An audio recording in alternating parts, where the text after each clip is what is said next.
Emotional Intelligence 2.0 by Travis Bradberry and Jean Greaves. Picture yourself floating on a surfboard under the warm California sun. Ocean mist kisses your face as gentle swells rock you like a cradle. For Butch Connor, this was pure bliss, a perfect morning away from the crowded lineup of other surfers.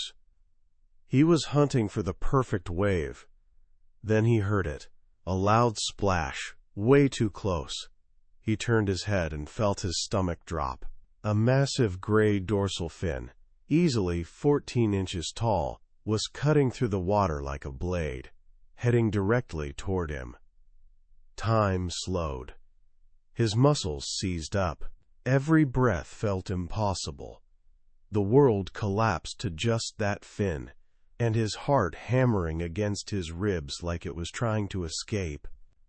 The wave began to rise, and through its glassy turquoise face, Butch saw something that turned his blood to ice. A great white shark 14 feet long, the size of a compact car, was mere feet away. Terror locked him in place. He missed his escape route. The wave rolled past without him. Now it was just Butch and the shark, alone in the vast ocean. A bizarre thought flickered through his panic. Well, if it's going to kill me anyway, maybe I should just touch it. The shark had other plans.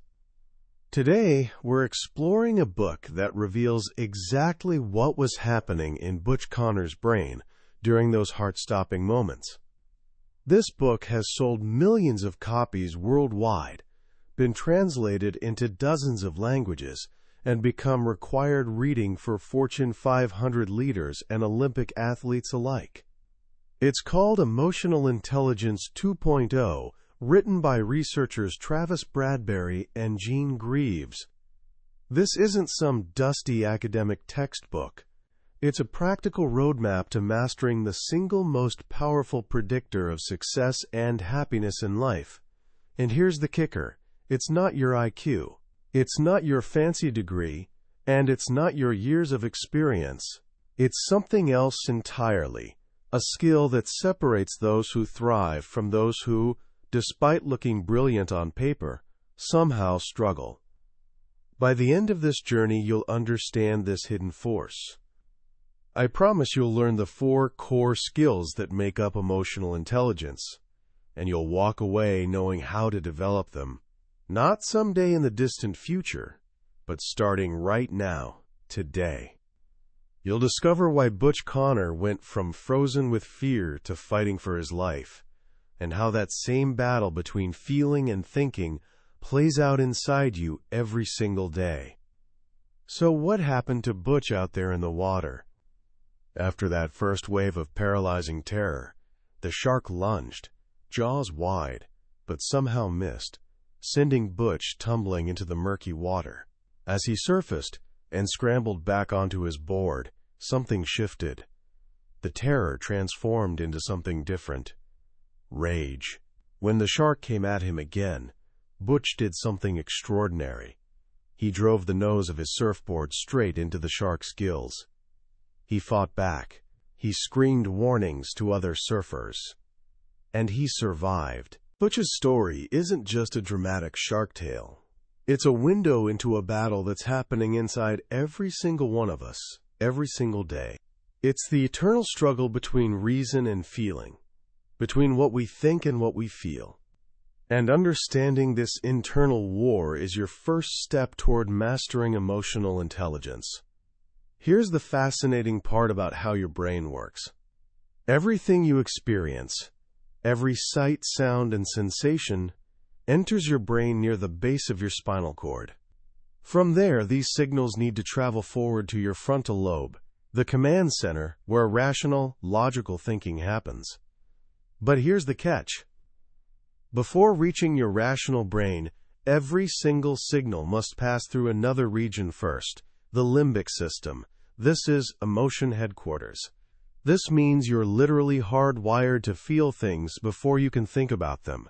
Your heart always gets the message before your head does. Every single time. This explains why a sudden noise makes you jump before you realize it's just the cat. It's why you might snap at someone you love before you have time to process what's actually bothering you. Your emotional brain is faster and, in many ways, more powerful than your rational brain. For decades, people assumed that intelligence, your IQ, was the ultimate success predictor. Smart people succeed. Simple, right? But then scientists stumbled upon something strange. They discovered that people with the highest IQs only outperform people with average IQs about 20% of the time. Even more surprising, people with average IQs outperform those with high IQs a whopping 70% of the time. This made no sense. If IQ wasn't the magic ingredient, what was? After years of research, they found their answer. It was the ability to manage the communication between your emotional brain and your rational brain.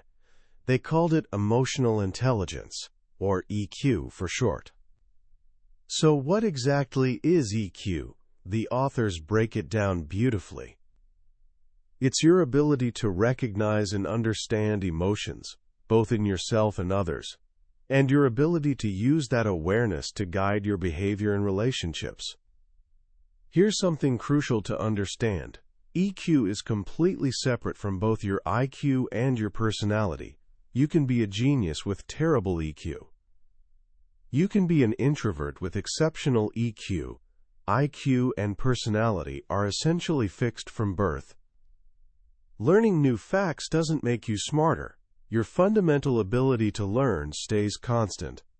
Your personality, whether you're naturally outgoing or reserved, remains stable throughout your life. But EQ? EQ is different. It's flexible. It's learnable. It can grow.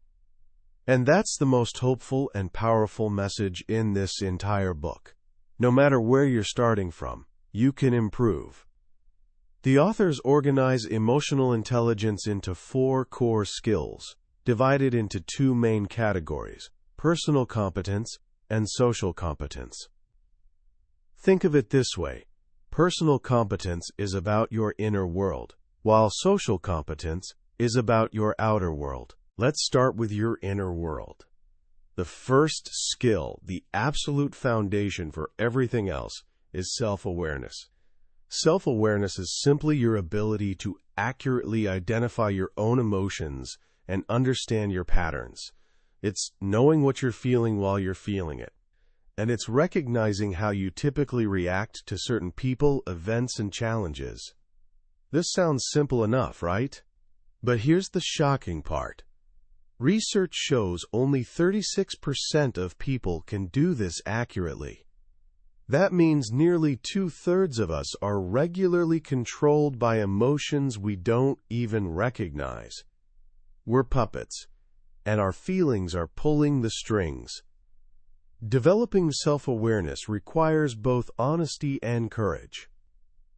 It means being willing to sit with uncomfortable feelings instead of immediately pushing them away or distracting yourself. It's about asking yourself, why am I really feeling this way? For example, maybe you feel angry at a friend for being late. But if you dig deeper, with honest self-reflection, you might realize the anger is actually masking something else. Hurt. You feel hurt because their lateness feels like disrespect, like they don't value your time.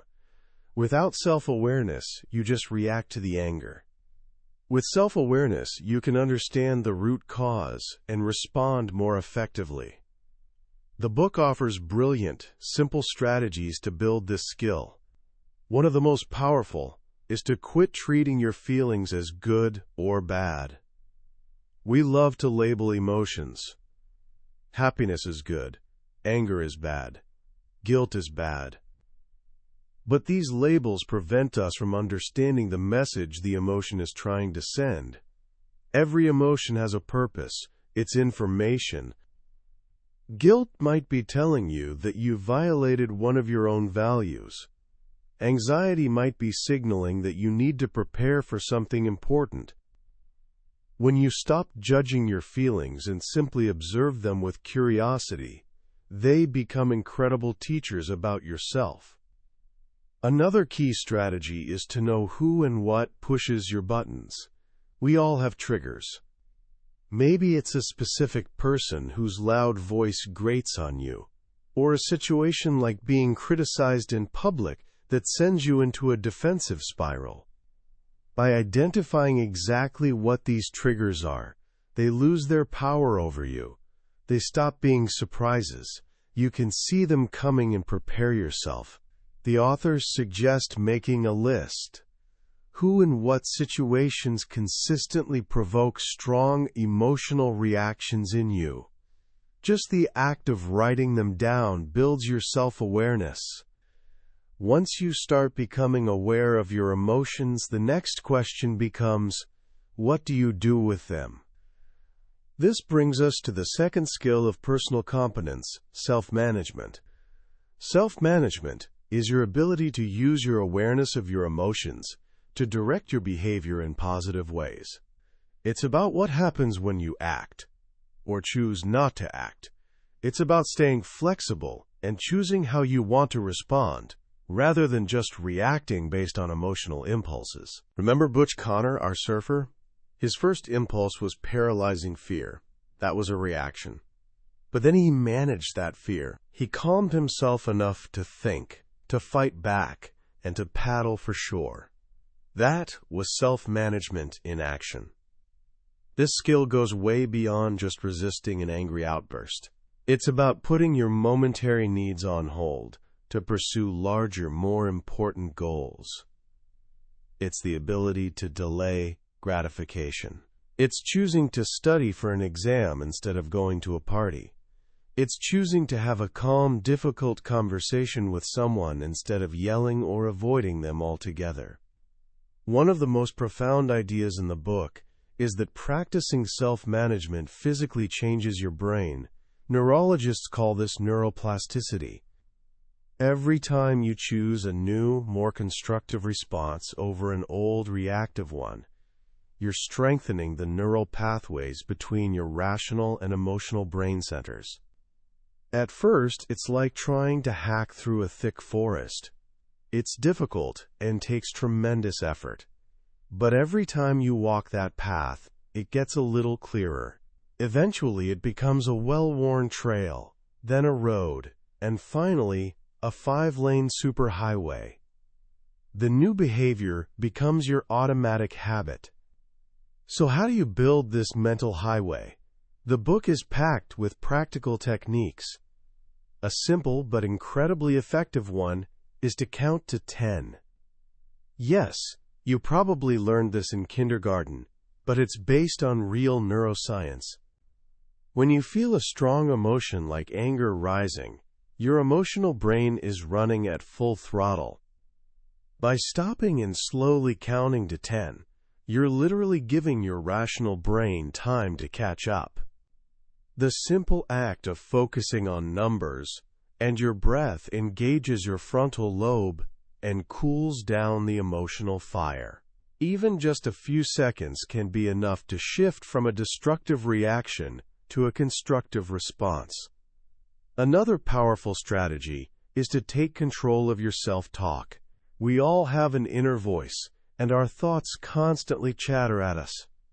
The authors point out that the average person has about 50,000 thoughts per day.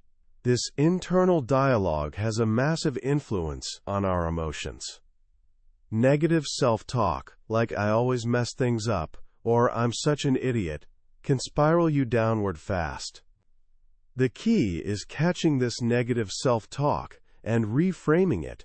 Instead of saying "I always" or "I never," try "just this time" or "sometimes."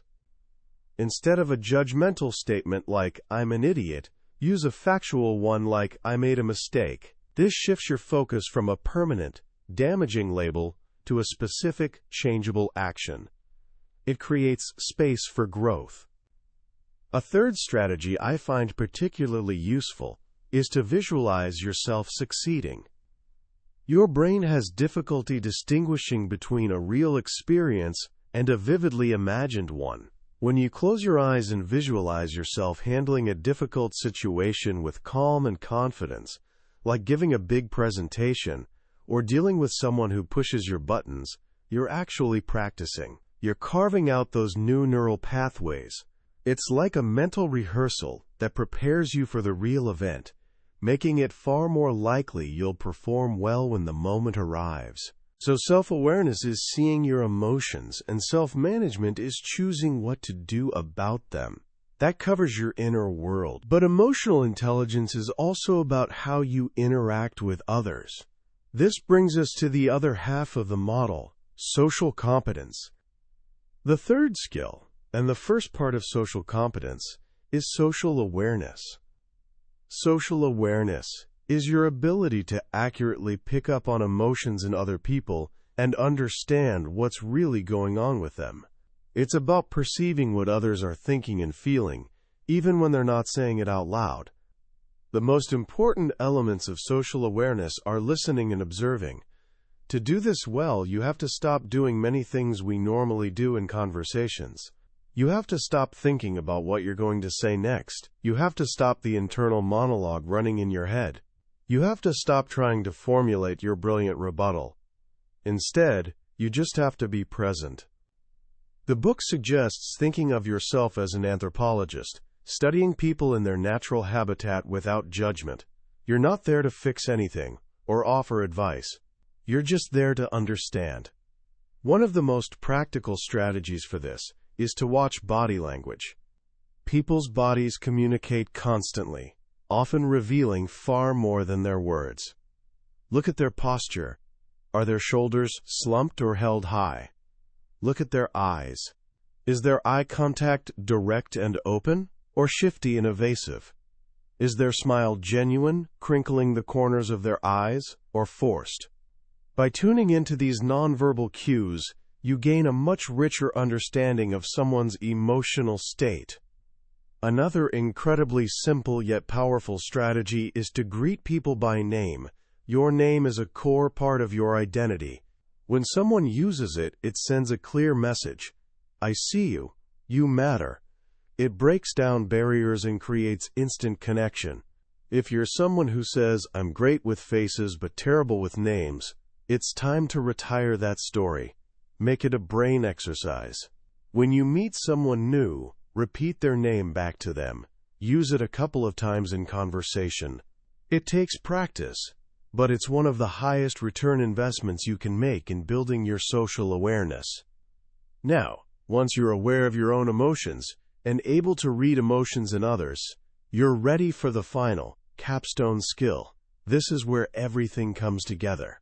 The fourth skill is relationship management. Relationship management is your ability to use your awareness of your own emotions and the emotions of others to manage interactions successfully. It's about building strong, authentic bonds with people over time. It's about clear communication, effective conflict resolution, and inspiring and influencing others. This is often the most challenging skill because it depends on the other three. You can't manage relationships well if you're not aware of your own feelings, can't manage your own behavior, or can't understand how the other person is feeling. One of the most crucial strategies for relationship management is to acknowledge the other person's feelings. This doesn't mean you have to agree with them. It just means you recognize their feelings as legitimate. Imagine a friend is upset about something you think is trivial.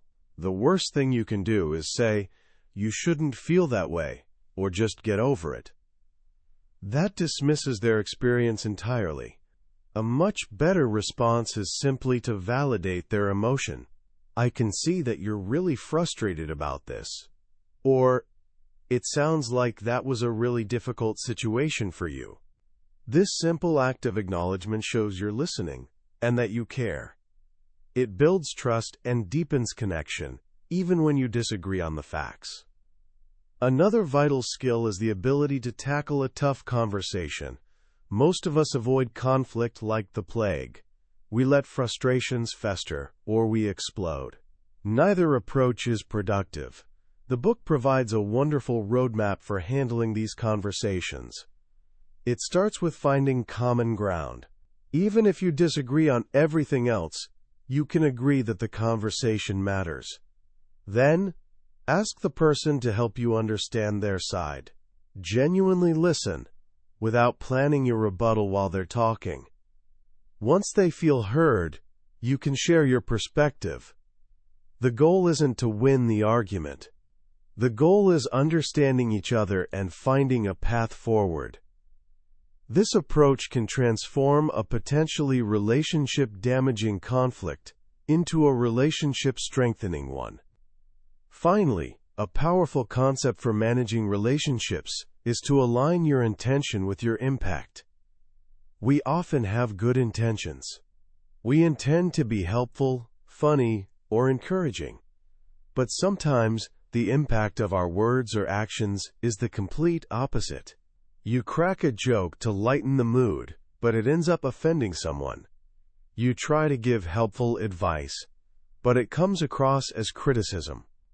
Relationship management is about closing this gap between intention and impact. It requires using your social awareness to read the situation and the people in it, and then using your self-management to think before you speak or act. Before you say something, ask yourself, what's my intention here? And given what I know about this person and this situation, what's the likely impact of my words? This simple mental check can save you from countless misunderstandings and painful repair jobs. These 4 skills, self-awareness, self-management, social awareness, and relationship management, are the building blocks of a successful and fulfilling life. They're not abstract theories collecting dust in an ivory tower. They're practical, learnable skills you can begin practicing today in every interaction you have. It's a journey, not a destination. It's about paying attention, being intentional, and understanding that how you handle feelings, both your own and others, is the true measure of your strength. As we reflect on the powerful ideas in Emotional Intelligence 2.0, what stands out most is a single, transformative message. You're not a victim of your emotions. You can become their master. In a world that so often prizes raw intelligence or technical skill, this book reminds us of a deeper truth. The most successful and fulfilled people aren't necessarily the ones with the highest IQs, but the ones who understand the language of human emotion.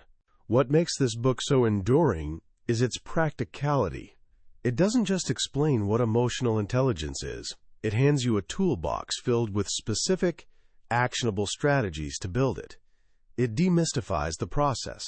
The idea that you can physically rewire your brain through conscious practice is incredibly empowering.